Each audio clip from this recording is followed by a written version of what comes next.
बाप ने अपनी ही सगी बेटी को ज्यादती का निशाना बना डाला और उसे हमला कर दिया। आपके वालिद साहब आपके साथ कब से ये काम कर रहे थे? 2-2.5 साल हो गए। मुझे बताते हुए भी शर्म आ रही है, लेकिन ये इसका बाप था जो कि अपनी ही बेटी को हवस का निशाना बनाता रहा। बहुत जाती का दर्द है। अब उनको क्या सजा होनी चाहिए? फांसी होनी चाहिए ऐसे बंदे वो आपके साथ ही इस तरह की हरकतें करते हैं या आपकी दूसरी बहनों के साथ भी इस तरह की हरकतें करते हैं? को। दूसरी बहनों के भी साथ ऐसे ही किया था। नेशनल पॉइंट की वीडियोस को लाइक करें, सब्सक्राइब करें और बेल आइकॉन पर जरूर क्लिक कीजिए ताकि हमारी आने वाली तमाम वीडियोस आप तक पहुंच सके। बिस्मिल्लाहिर्रहमानिर्रहीम, अस्सलाम वालेकुम। आप देख रहे हैं नेशनल पॉइंट और मैं हूं फरहान ज़फ़र। किसी ने क्या खूब ही कहा है, लगता है क़यामत आ चुकी है और हम जहन्नुम में रह रहे हैं। हमारे इर्द गिर्द माशरे में अब कुछ ऐसे वाक़यात रूनुमा होने लगे हैं जिन्हें सुनकर और देखकर इंसान के पैरों से ज़मीन निकल जाती है। ऐसी ही एक स्टोरी आज हम आपके साथ शेयर करने लगे हैं।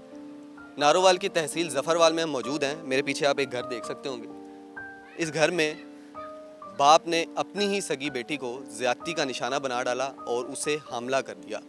ये एक वो वाक़या है कि जिससे इंसानियत भी शर्मा जाए, इंसान के भी सर झुक जाएं। अंदर चलते हैं, आपको मिलवाते हैं उस फैमिली से, उस बच्ची से, और मोहल्लेदारों का मौक़िफ़ क्या है वो भी आप तक पहुंचाते हैं।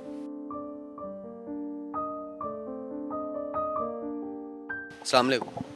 वालेकुम सलाम वरहमतुल्लाह। अच्छा बेटा, बताएं कि आपके वालिद साहब आपके साथ कब से ये काम कर रहे थे? 2-2.5 साल हो गया करते हुए। अच्छा, 2-2.5 साल में आपने बताया नहीं कभी अपने घर में? नहीं, क्या कहते थे आपको? वो कह रहे थे कि जब आप घर में बताओगे तो तुम्हें भी मार दूंगा, तुम्हारी माँ को भी मार दूंगा। क्या जब उनको गिरफ्तार किया गया उस दिन क्या वाक़या हुआ था? आपको कैसे वो डॉक्टर के पास लेके गए?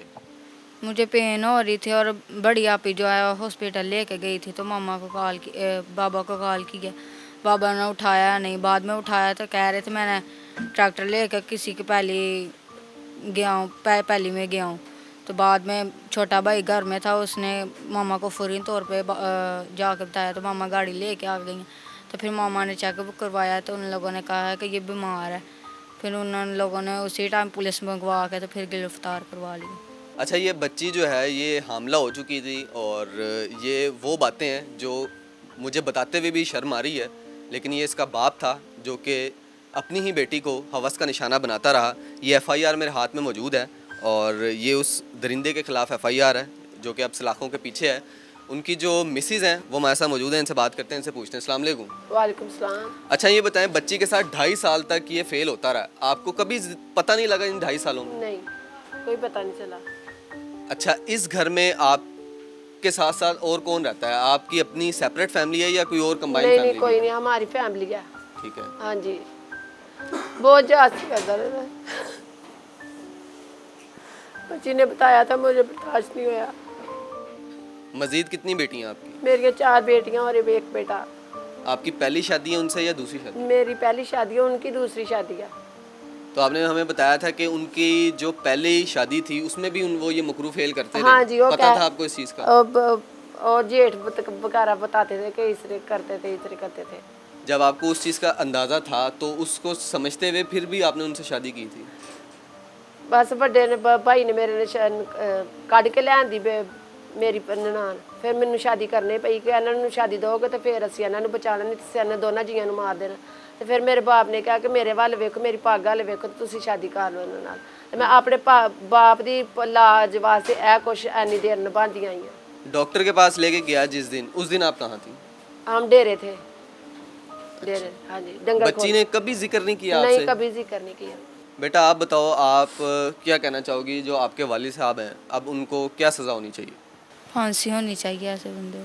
इनकी जो मेडिकल रिपोर्ट है वो भी आ चुकी है और अब वो भी इनका कह रहे हैं कि गलत है रिपोर्ट। पुलिस का क्या रवैया था आपके साथ? कैसे क्या हम कैसे करेंगे, जो सामने आंखों के सामने देखे तो कैसे करेंगे रिपोर्ट।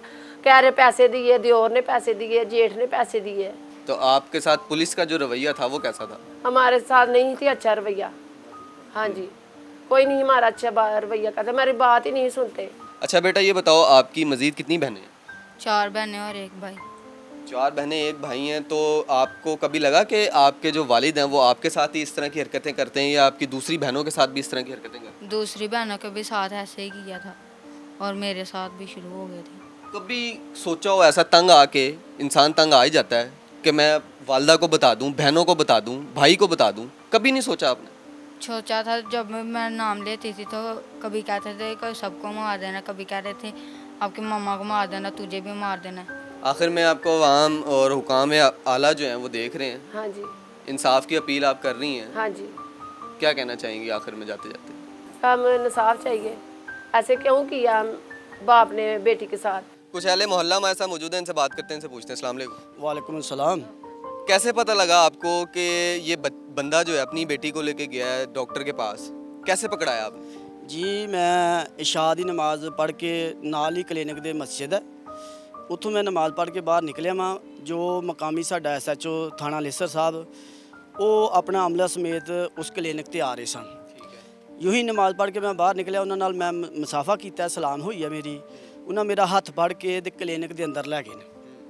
ਅੰਦਰ ਖੜਦੇ ਹੀ ਉਹਨਾਂ ਨੇ ਮੈਨੂੰ ਕਿਹਾ ਕਿ ਯਾਰ ਇੱਕ ਸਾਡਾ ਕੰਮ ਕਰ, ਸਾਨੂੰ ਮੁਜਰਮ ਦੀ ਸ਼ਨਾਖਤ ਨਹੀਂ ਤੇ ਤੂੰ ਸਾਡਾ ਬੰਦਾ ਨਾਲ ਲੈ ਕੇ ਤੇ ਜਾ ਕੇ ਮੁਜਰਮ ਨੂੰ ਗ੍ਰਿਫਤਾਰ ਕਰਾਣਾ ਹੈ, ਤਾਂ ਕਿ ਅਗਰ ਅਸੀਂ ਡਾਲਾ ਲੈ ਕੇ ਗਏ ਤੇ ਮੁਜਰਮ ਨੱਸ ਜਾਣਾ ਹੈ ਤੇ ਅਸੀਂ ਮੋਟਰਸਾਈਕਲ ਤੇ ਪਹਿਲੇ ਤੁਹਾਨੂੰ ਘੱਲ ਦਿੰਦੇ ਹਾਂ ਤਾਂ ਕਿ ਬੰਦਾ ਸਾਡਾ ਜਾ ਕੇ ਉਹਨੂੰ ਗ੍ਰਿਫਤਾਰ ਕਰ ਲੇ, ਫਿਰ ਅਸੀਂ ਡਾਲਾ ਲੈ ਕੇ ਬਾਅਦ ਚ ਜਾਵਾਂਗੇ। ਐਸਾ ਹੀ ਹੋਇਆ। ਜਦੋਂ ਮੈਂ ਦੇਖਿਆ ਕਿ ਮੈਂ ਕਿਹਾ ਜੀ ਵਾਕਿਆ ਕੀ ਹੈ, ਉਹਨੇ ਕਿਹਾ ਜੀ ਦੇਖ ਲਓ ਵਾਕਿਆ ਬੱਚੀ ਵੀ ਉੱਥੇ ਸੀ, ਵਾਲਦਾ ਉਹਦੀ ਵੀ ਉੱਥੇ ਸੀ, ਉਹਦਾ ਮਾਮੂ ਵੀ ਉੱਥੇ ਸੀ। ਫਿਰ ਡਾਕਟਰ ਨੇ ਮੈਨੂੰ ਜਿਹੜਾ ਉੱਥੇ ਕਲੀਨਿਕ ਤੇ ਸੀ ਉਹਨੇ ਦੱਸਿਆ ਕਿ ਮੀਆਂ ਸਾਹਿਬ ਇਹ ਗੱਲ ਇਸ ਬੱਚੀ ਨਾਲ ਉਹਦੇ ਬਾਪ ਨੇ ਜ਼ਾਤੀ ਕੀਤੀ ਹੈ। 2 ਮਹੀਨੇ 2.5 ਮਹੀਨੇ ਦੀ ਇਹ ਹਾਮਲਾ ਹੈ। ਮੈਂ ਇਹਨੂੰ ਚੈੱਕ ਕਰ ਲਿਆ, ਲਿਹਾਜ਼ਾ ਇਹਨੂੰ ਗ੍ਰਿਫਤਾਰ ਕਰਾਓ ਇਸ ਸ਼ਖਸ ਨੂੰ। ਮੈਂ ਇੱਕ ਮੁਲਾਜ਼ਮ ਲਿਆ ਨਾਲ, ਮੈਂ ਜੀ ਇਹ ਮੁਜਰਮ ਹੈ, ਇਹਨੂੰ ਗ੍ਰਿਫਤਾਰ ਕਰ ਲਓ। ਮੁਜਰਮ ਨੂੰ ਉੱਥੇ ਮੁਲਾਜ਼ਮਾਂ ਗ੍ਰਿਫਤਾਰ ਕੀਤਾ। ਫਿਰ ਬਾਅਦ ਚ ਡਾਲਾ ਪੁਲਿਸ ਦਾ ਬਾਅਦ ਚ ਗਿਆ ਕੋਈ 1-2 मिनट बाद। मोहल्ले में उसका किरदार कैसा था? पहले किसी बच्ची को छेड़ा है उसने? मोहल्ले में वो हमें इल्म हुआ था कि पहले उन लोगों ने जो उसकी शादी थी पहली, उसमें से 2 बेटियां थी, एक बेटी को उसने किया था। ये हमें बाद में मालूम पड़ा है, ठीक है। वो लैदा मोहल्ले में रहते थे। इधर वो जब आए ये जगह उन लोगों ने मुल ली है, यानी कि ख़रीदी थी हमसे, ठीक है। तो वैसे तो पहले हमें इतना नहीं मालूम था, जैसे ये हरकत हुई है वैसे ज़्यादा मालूम हुआ है। अच्छा ये बताएं कि पुलिस का जो रवैया था, हमने ये सुना था उन्होंने 4 दिन आपको जेल में रखा। हाँ जी, रखा। वो क्या वजह थी?